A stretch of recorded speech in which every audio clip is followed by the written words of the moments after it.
제3장.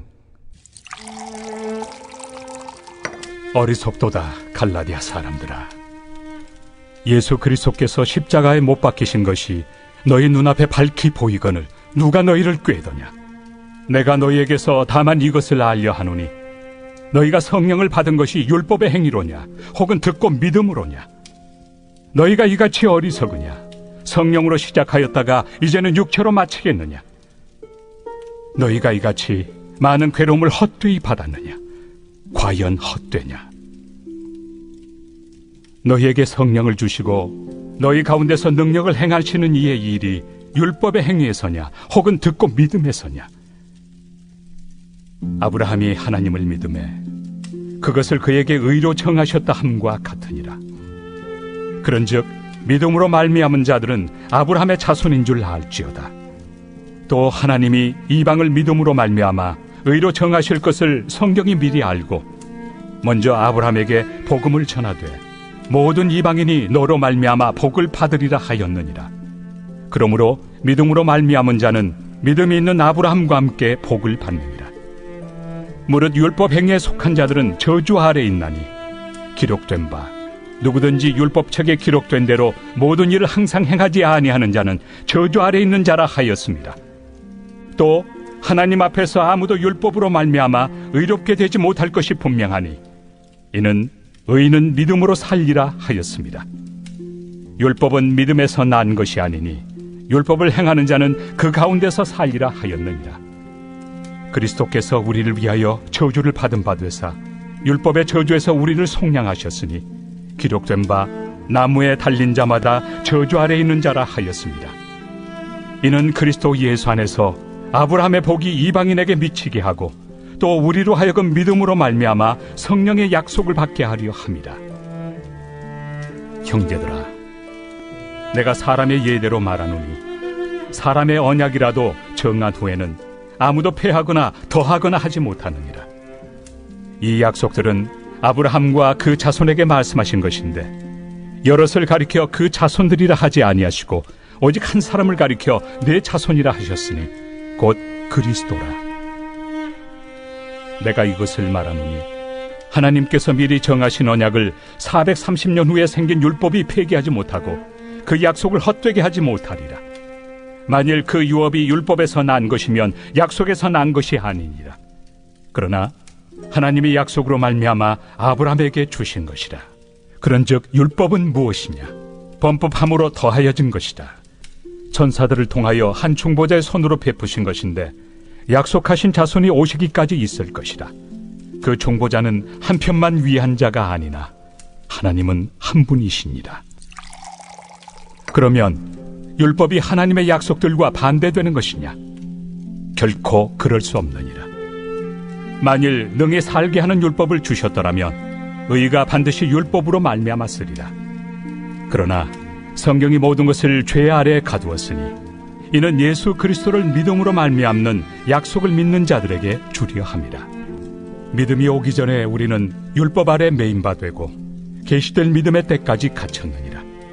이같이 율법이 우리를 그리스도께로 인도하는 초등교사가 되어 우리로 하여금 믿음으로 말미암아 의롭다함을 얻게 하려 함이라. 믿음이 온 후로는 우리가 초등교사 아래 있지 아니하도다.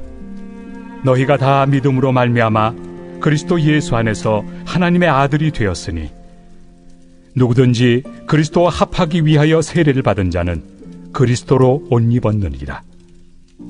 너희는 유대인이나 헬라인이나 종이나 자유인이나 남자나 여자나 다 그리스도 예수 안에서 하나이니라. 너희가 그리스도의 것이면 곧 아브라함의 자손이요 약속대로 유업을 이을 자니라.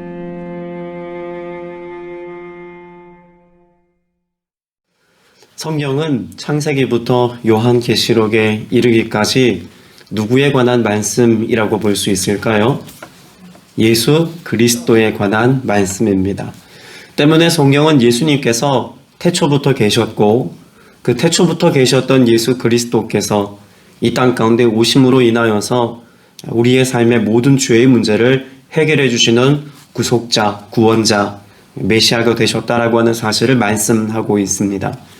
그 예수 그리스도는 이 땅에 오셨고 장차 다시 오심을 통해서 모든 믿는 자들이 영원한 생명에 영원한 하나님의 나라에 속할 것을 또한 말씀하고 있습니다.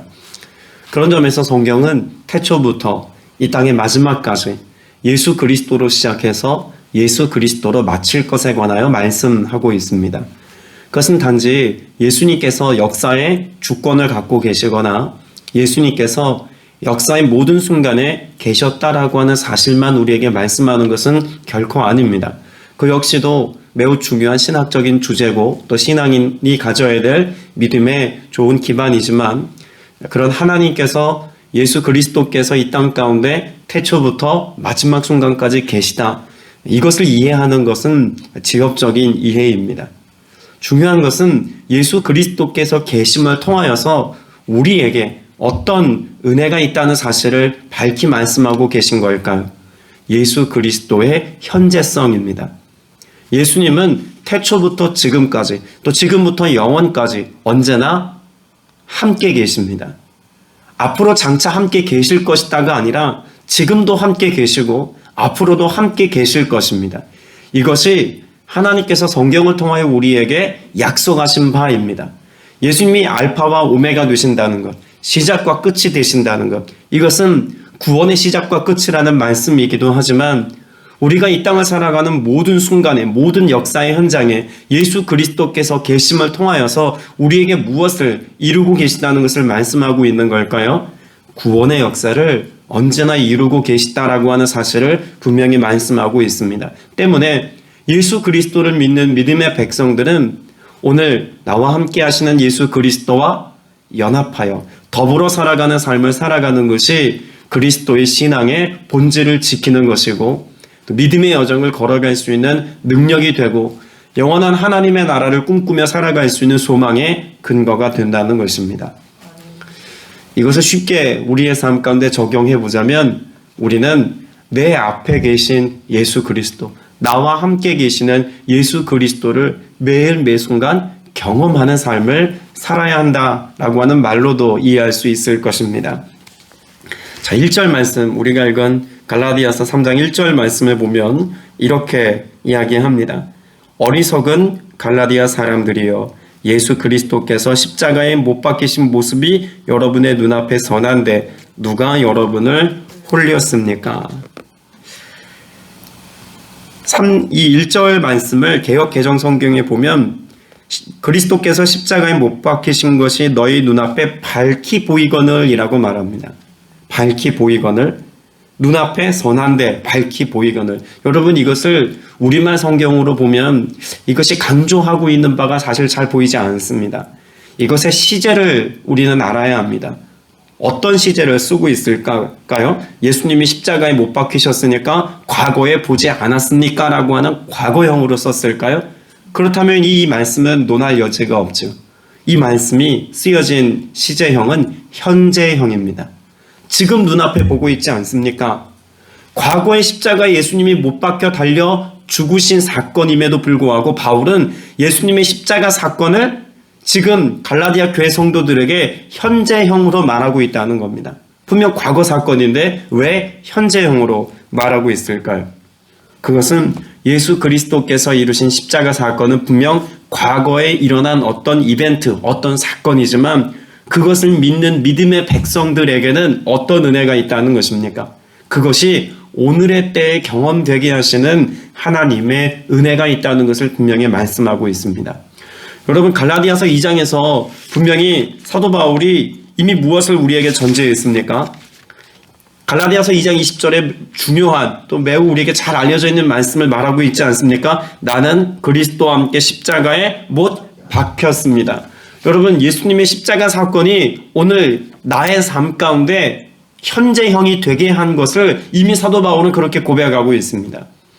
그런데 우리가 이것을 생각해 보면은요, 단지 예수님의 십자가의 사건이 현재형이 되었다라고 하는 것뿐만 아니라 갈라디아서 2장과 3장의 말씀을 잘 연결해 보면 예수님의 십자가 사건은 결국 무엇으로 이어졌습니까? 예수 그리스도의 부활입니다. 나의 날마다 죽음은 내가 날마다 새롭게 태어나는 것 같은 경험으로 이어진다는 것을 예수님 말씀하고 있는 것이죠. 그럼 사도 바울이 날마다 죽노라 라고 하는 이 고백이 기쁨의 고백이 되는 것은 내가 예수 그리스도를 통하여서 오늘 날로 더욱 새롭게 되는 은혜가 있다는 것을 경험하기 때문에 이것이 기쁨의 고백이 되는 거죠. 사도 바울이 갈라디아서 3장에서 우리의 신앙과 믿음의 현재성을 이야기하고 있는 것은 예수 그리스도께서 이루신 그 십자가 사건을 통해서 오늘 우리가 경험하는 이 은혜는 부활의 영광과도 같은 그 기쁨과 즐거움을 살아가는 은혜의 삶이 오늘의 때에 경험되었기 때문에 이와 같은 고백이 가능하다는 것입니다. 오늘 저와 여러분 모두가 이와 같은 예수 그리스도께서 내게 행하신 그 주님의 은혜의 사건이 매일매일 내 안에 새롭게 경험되어지는 은혜가 있게 되시기를 주님의 이름으로 축복합니다. 자, 그런데 뭐 한다는 겁니까? 예수님의 십자가 사건이 오늘 내 눈앞에 선명한 현재형임에도 불구하고 누가 여러분을 홀렸습니까? 여러분이 이야기는 지금 여러분 앞에 예수님께서 계신데 그 계신 예수님을 보지 않고 시선을 어떻게 했다는 이야기일까요? 다른 곳으로 뺏겼다는 것입니다. 그럼 사도 바울이 지금 말하고 있는 내용은 여기에서 저기로 시선이 옮겨진 어떤 우리의 시선의 옮겨감 정도를 이야기하는 것이 아님을 우리는 알아야겠죠. 자, 중요한 말씀이 2절과 3절 말씀에서 사도 바울은 우리에게 시선이 어디에서 어디로 옮겨가는지를 설명하고 있습니다. 나는 여러분에게 이 한 가지만 알고 싶습니다. 여러분은 율법을 행하는 행위로 성령을 받았습니까? 그렇지 않으면 믿음의 소식을 들어서 성령을 받았습니까? 자, 2절의 질문은 무엇을 우리가 받았다는 것을 주목합니까?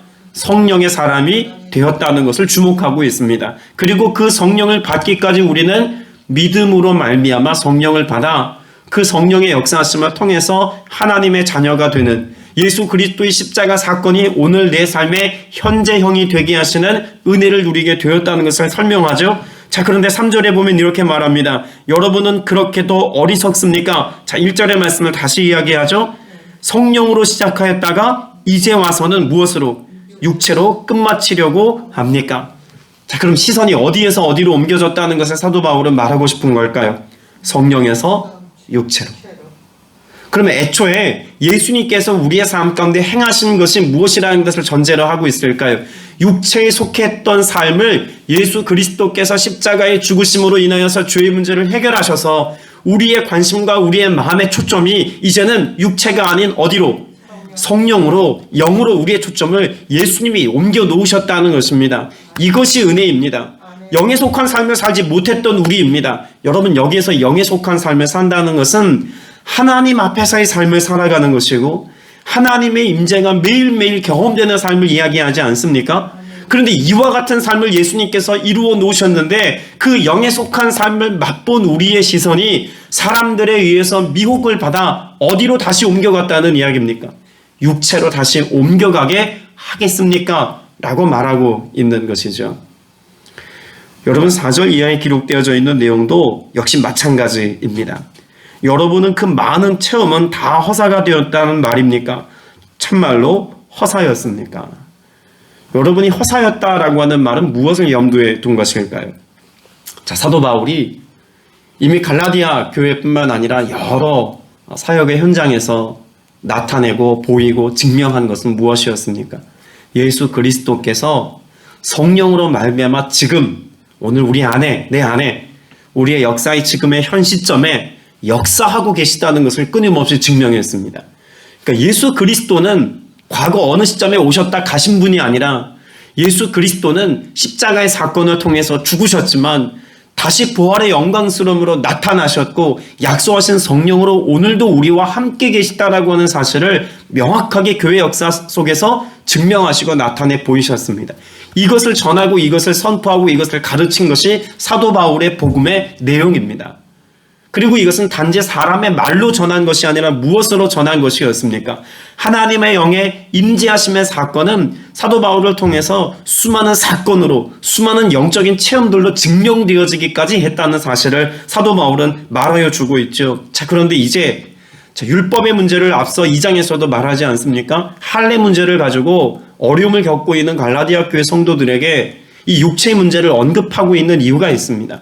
그런 성령의 능력을 경험하고도 이 말을 조금 더 바꿔 말하면 예수 그리스도께서 메시아로 이미 오셔서 우리에게 허락된 모든 하늘에 부유한 것과 놀라운 축복을 다 누리게 하셨음에도 불구하고 다시금 너희의 인간적인 노력과 수고로움으로 하나님의 축복과 하나님의 백성이 다시 되려 하느냐라고 하는 그런 이야기를 하고 있는 겁니다. 이미 되었는데 다시 되려고 하는 것. 여러분, 이것만큼 어리석은 모습이 어디 있습니까? 쉽게 이야기하면 이런 거죠. 하나님께서 우리를 예수 그리스도를 통해서 하나님의 자녀로 뭐 하셨습니까? 인정해 주셨습니다. 그리고 성령을 보내서 이것을 확증하시고 인쳐주셔서 하나님의 지장까지 하나님께서 찍어주신 형국입니다. 그런데 우리가 다시 육체를 쫓아간다는 것은 스스로 무엇하는 행위일까요? 하나님의 자녀가 아님을 스스로 인정해버리는 꼴이 되는 것입니다. 그리고 무엇하려고 합니까? 육체의 할례를 받아서 그래서 유대인이 되어야만 내 몸에 흔적을 남기는 그런 할례를 받음을 통해서 다시 언약의 백성이 되어야 다시 율법을 지키는 이스라엘 백성이 되어야 하나님의 백성이 될 수 있다고 믿는 어리석음에 빠지는 것을 이야기하고 있는 것입니다. 여러분, 이와 같은 영적인 오류는 단지 갈라디아 교회 성도들에게만 해당되는 이야기가 아닙니다. 오늘 주말 여러분이 구원받았다라고 말하는 그 구원의 역사는 믿음으로 말미암아 우리가 하나님의 자녀가 되었다는 것을 말합니다. 아멘이십니까? 그러면 하나님의 자녀가 된 우리의 삶을 하나님께서 그렇게 쉽게 포기하시는 분이십니까? 그렇지 않죠. 하나님께서 아브라함의 여정을 통해서도 증명하셨듯이 하나님은 하나님의 백성으로서의 삶을 살아갈 수 있도록 끊임없이 우리를 설득하십니다. 여러분, 표현이 좀 그렇습니다만 하나님의 설득, 여러분, 하나님이 우리를 설득하실 하나님이실까요? 그렇지 않습니다. 하나님은 이미 인간의 죄악에 대해서 홍수를 통해서 온 땅을 심판하심을 통해서 이 땅의 모든 것들을 쓸어버리고 멸하실 수 있는 주권자이시고 권능의 하나님이신 것을 분명히 보이셨습니다. 그런데 하나님이 왜 인간을 설득하려고 하셨을까요? 하나님의 사랑이죠. 하나님이 다시는 그것을 물로 심판하듯 그렇게 쓸어버리지 않겠노라고 하나님이 약속하셨습니다. 이게 구약의 약속입니다. 무지개 약속이라고도 말하는 하나님의 약속이죠. 근데 그 약속을 하나님의 성품이신 신실함으로 지키셔서 이제는 하나님의 심판으로가 아니라 무엇으로? 하나님의 사랑으로 우리를 온전한 하나님의 자녀 되게 하시는 이 축복 안에 거할 수 있도록 하나님이 그렇게 일하시겠다고 약속하셨습니다. 그 약속을 하나님께서 누구를 통하여 성취하셨습니까? 예수 그리스도를 통해서 성취하셨습니다. 하나님의 그와 같은 사랑의 역사는 예수 그리스도께서 육신을 입고 이 땅에 오신 임마누엘의 사건을 통해서 사랑으로 확증되었고, 예수 그리스도의 다시 오신 이 처음 오심을 통하여서 우리에게 행하신 이 구원의 역사는 십자가의 사랑을 통해서 완성되었습니다. 여러분, 구원은 이미 예수님께서 다 이루신 사건입니다. 이제 우리에게 무엇을 허락하셨습니까? 그것을 믿음으로 살면 이 모든 하늘에 속한 신령한 복과 땅에 기름진 것을 누리게 하시는 이 은혜가 이미 우리의 삶 가운데 주어졌다는 것을 분명히 보여주는 것이죠. 자, 그래서 갈라디아서 3장에서는 아주 중요한 내용을 우리에게 또 이렇게 이야기합니다. 자, 8절 말씀을 보십시오. 또 하나님께서 이방 사람을 무엇에 근거하여? 믿음에 근거하여 의롭다고 여겨주셨다라고 말합니다. 자, 근데 10절 말씀해 보십시오. 율법의 행위에 근거하여 살려는 사람은 누구나 다 저주 아래 있습니다. 사도 바울이 우리에게 갈라디아서 3장을 통해서 강조하고 또 주목하여 보게 만드는 것은 근거하여라고 하는 단어입니다. 개역개정 성경에는 말미암아라고도 써 있죠. 22절 말씀에도 보면 예수 그리스도를 믿는 믿음에 근거하여 믿는 사람들에게 주려고 하신 것입니다 라고도 말합니다. 우리에게 갈라디아서 3장은 질문하고 있습니다. 우리는 어디에 근거하여 살고 있습니까? 율법의 행위와 같이, 여러분, 여기 율법의 행위라고 말하는 것은 육체라고 하는 것을 주목하게 만드는 모든 행위를 다 포함하여 말하고 있는 것이죠. 그럼 이렇게 질문을 바꿀 수 있을 것입니다. 여러분은 여전히 예수 그리스도를 믿고도 육체에 근거해서, 그 육신이라고 말할 수 있는 나 자신에 근거해서 오늘을 살고 있습니까? 아니면 영이라고 말하는 성령에 근거하여 오늘을 살고 있습니까? 그럼 우리는 영에 속한 사람입니다. 그리고 성령의 인도하심을 따라 살아가는 하나님의 자녀, 권세를 누릴 수 있는 자격도 얻은 자들입니다. 그렇다면 우리는 성령에 근거해서 오늘을 살아야 할 것입니다. 예수 그리스도를 우리 인생의 근거로 삼고 기반으로 삼고 반석으로 삼고 이 은혜 안에서의 삶을 살아가야 우리의 삶 가운데 그 믿음에 합당한 열매를 거두게 하시고 하나님께서 예비한 좋은 것들을 누리게 하시는 은혜를 오늘 또 맛보며 살게 해주실 줄로 믿습니다. 그래서 11절 말씀에 하나님 앞에서는 율법으로는 아무도 의롭게 되지 못한다는 것이 명백합니다. 의인은 믿음으로 살 것이다 하였기 때문입니다. 오늘 저와 여러분이 믿음으로 산다는 것은 단지 예수님을 믿습니다 라는 고백을 반복하여 살아가는 것을 말하는 것이 아니죠. 우리가 어제도 나누었습니다만 우리의 삶의 모든 순간, 모든 상황, 모든 형편 가운데서 예수 그리스도께서 나를 책임져 주시고 예수 그리스도께서 보호하시고 예수 그리스도께서 약속하신 성령으로 나보다 앞서 행하셔서 아주 작고 사소한 문제까지라도 주님께서 우리를 결국 책임져 주신다는 사실을 우리의 삶 속에 늘 인정하며 살아가는 삶의 태도를 말하고 있는 것입니다. 그러나 우리는 현실이라고 하는 삶의 문제 앞에서 예수 그리스도를 믿는 믿음에 근거하여 살아가는 것이 아니라 율법을 지켜야 될 것 같고 이것이 더 인간적이고 합리적이고 이성적인 삶의 태도인 것처럼 여겨져서 여기에 기반을 두고 살아간다면 우리의 삶은 결코 예수님이 우리에게 이루신 그 부활의 영광스러움과 같은 생명의 역사를 매일 매순간 경험하는 것은 어려운 일이 되고 말 것입니다. 여러분, 약속은 이미 주어졌습니다. 그리고 그 약속은 하나님께서 믿는 자들의 삶 속에 신실하게 또 역사 속에서 이루어가고 계신 하나님의 사역입니다. 오늘 우리는 그 하나님의 일하심에 그저 참여하여 살아갈 뿐입니다. 우리가 무언가를 행하고 이룰 수 있는 것은 애초에 없다고 말할 수 있겠죠. 나를 구원하신 것도 하나님의 은혜의 역사고 구원하신 나로 하나님의 사역에 동참시켜 주신 것도 하나님의 은혜요. 또한 그와 같은 믿음의 여정을 살아가 결국 예수 그리스도를 믿는 믿음에 근거하여서 영원한 하나님의 나라에 들어가 그 복된 삶을 영원히 누리는 것도 하나님의 은혜입니다. 우리가 할 수 있는 것, 우리가 노력 여하에 따라서 달라질 수 있는 것은 결코 없다고 말할 수 있겠죠. 자, 26절 말씀을 우리가 다시 한번 읽으면서 말씀을 맺으려고 합니다. 자, 26절, 왜 우리가 믿음에 근거하여 살아가는 것이 중요한가? 이것을 다시 한번 사도 바울은 우리에게 이렇게 이야기합니다. 26절 시작. 여러분은 모두 그 믿음으로 말미암아 그리스도 예수 안에서 하나님의 자녀들입니다. 여러분, 믿음에 근거하여 살아간다는 것은 단지 스스로 어떤 영적인 삶을 취하고 선택하기 위해서 또 다른 방향에서의 열심과 노력을 요구하는 것을 이야기하는 것이 아닙니다. 여러분, 우리가 믿음으로 말미암아 살아간다는 것, 영에 속한 삶을 살아간다는 것은 결국 하나님의 자녀로서의 삶을 살아간다는 것 아니겠습니까? 그것이 예수 그리스도를 우리의 삶의 근거로 살아간다는 삶의 설명인 것이죠. 여러분, 자녀는 결국 부모의 무한한 사랑과 무조건적인 돌봄과 그 풍성한 은혜를 그저 누리며 삽니다. 근데 자녀들이 다 그렇잖아요. 어린 시절을 보낼 땐 그게 은혜인지 모르고 삽니다. 얼마나 귀한 건지 모르고 살아요. 저도 그렇게 살아왔다는 것을 이제 조금 아이들이 커가는 과정에서 보고 느끼고 경험하고 있습니다. 야, 정말 이것들 누리는 것이 얼마나 귀하고 얼마나 감사한 일인데 이걸 모르고 저렇게 방자히 행하다니, 뭐 이런 마음이 간혹 자녀들의 어리석은 모습 가운데 느껴지곤 합니다. 근데 그 모습이 하나님과 우리와의 관계 아니겠습니까? 우리가 완전해서, 우리가 행위가 완벽해서 하나님의 그러한 자녀라고 인정되어질 수 있다면 여러분, 누구도 하나님의 자녀라고 하나님의 돌봄에 속한 삶을 살 수 있다고 말할 수 없을 겁니다.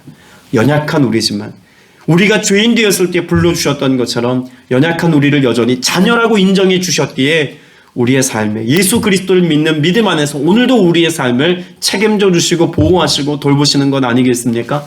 오늘 여러분의 삶 속에서 당당하게 선포할 수 있게 되시기를 바랍니다. 나는 하나님의 자녀입니다. 나는 하나님의 자녀입니다 라고 하는 것, 여러분, 이것만큼 하나님 앞에 당당할 수 있는 것이 무엇이 있겠습니까? 자녀이기에 하나님 앞에 얼마든지 나아갈 자격을 얻었고, 자녀이기에 하나님께 속한 것을 유업으로 받았고, 자녀이기에 하나님께서 오늘도 우리의 삶 가운데 권능과 기적으로 역사하실 이유가 충분한 것입니다. 여러분, 이 은혜 안에서 오늘도 승리하며 풍성한 은혜 맛보며 살아가는 저와 여러분 다 되시기를 주님의 이름으로 축복합니다.